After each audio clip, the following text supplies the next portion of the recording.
you a cutting technique for long hair that allows you to create lots of layering. Are you curious? Then watch my next film. It's important when you're going to cut long hair that you can easily get through it, that you can slide through it, and that you can easily take your sections. Sectioning is important before you start cutting.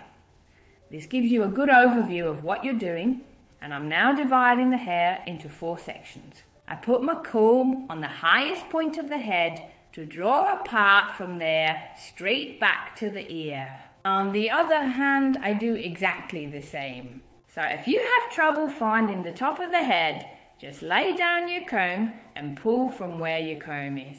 The head touches make a tight separation downwards. To keep clarity in my 4 sections, I secure each section with a small clip.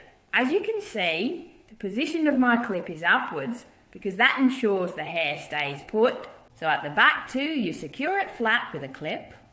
And from there you have a very nice overview of how to cut. Another time, a parting on top of the head, behind the ear, and this is how I have my 4 sections.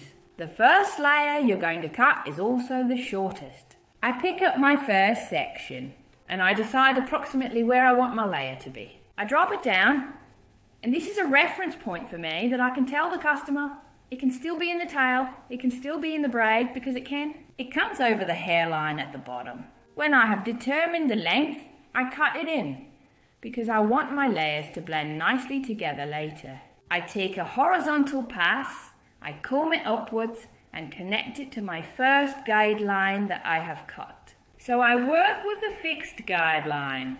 That means that all sections are connected to my first layer that I have cut.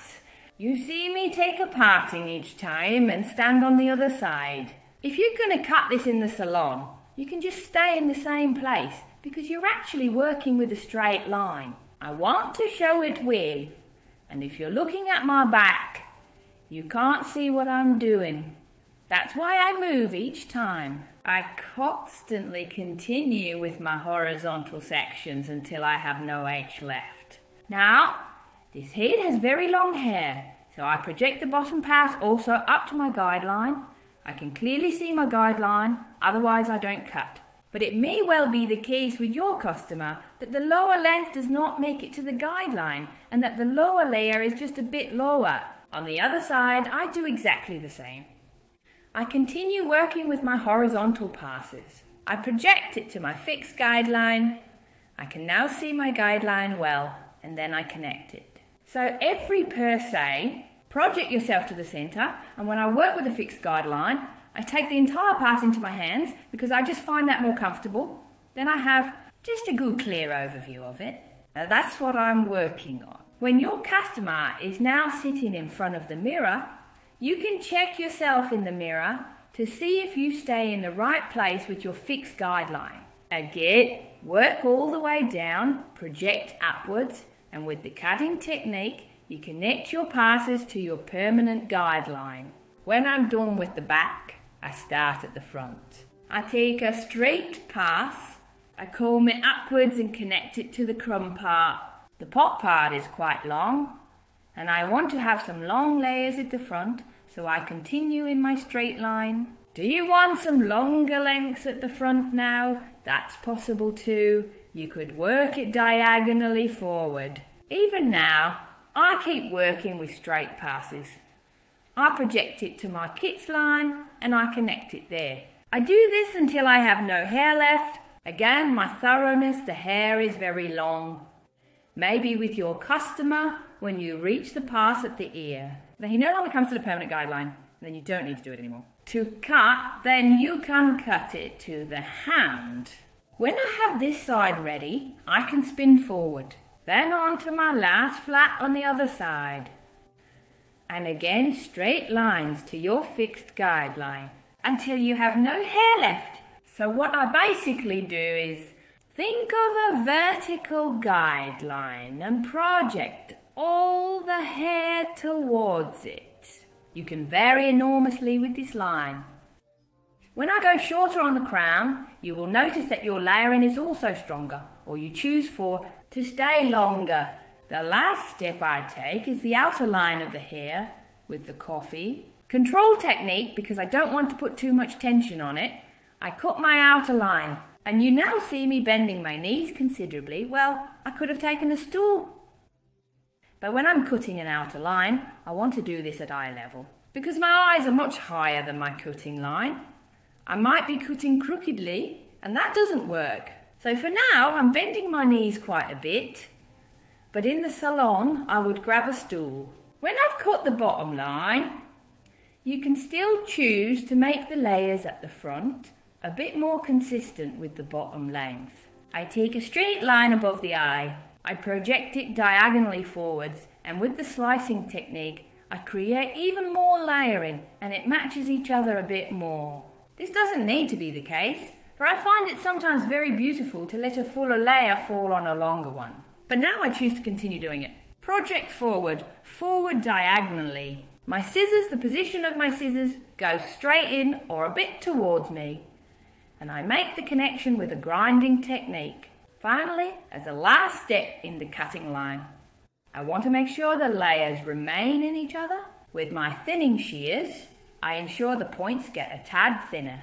I tilt my cup glass into it, and in this way, make sure the points are a bit more tapered.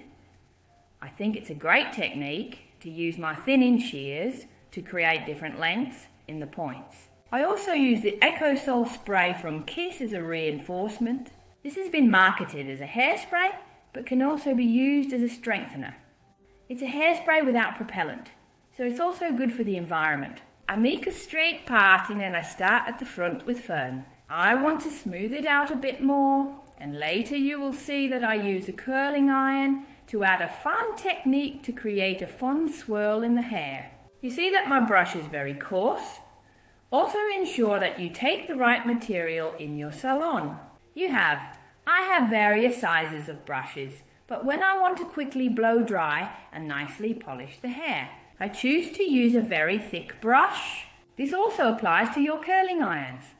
I now want to add a nice curl to the hair, but for that you also need the different sizes of curling irons. I'm making a straight parting, and before I put the curling iron in, I spray the EcoSol once again to distort the colour. To give the curl a bit more hold when I put my curling iron in it, I turn my curling iron out halfway through. This gives you a different curl than you're used to. So I take a section, I spray a bit of EcoSol, my curling iron goes in. I insert it vertically, and then halfway through I twist it out and pull it through the points. With this you get a bit of what you see in the final result. You get a wave, a swirl in the hair. Just a bit different than a normal technique with your curl. Spray a bit with the EcoSol spray and then it's done. And then you end up with a very nice result and a very nice dome to apply to your client. For us, the fun and the curling is very easy. For the customer, it's sometimes a bit harder. What I sometimes do is give the customer the curl and then let her do it herself. Then you can give tips and tricks on how she can best style her hair at home, because we all want the plant to look nice. Here's the end result of my layering for long hair, as you can see. Nice layers, volume on the top, and easy to apply for your client in the salon. I would say good luck everyone!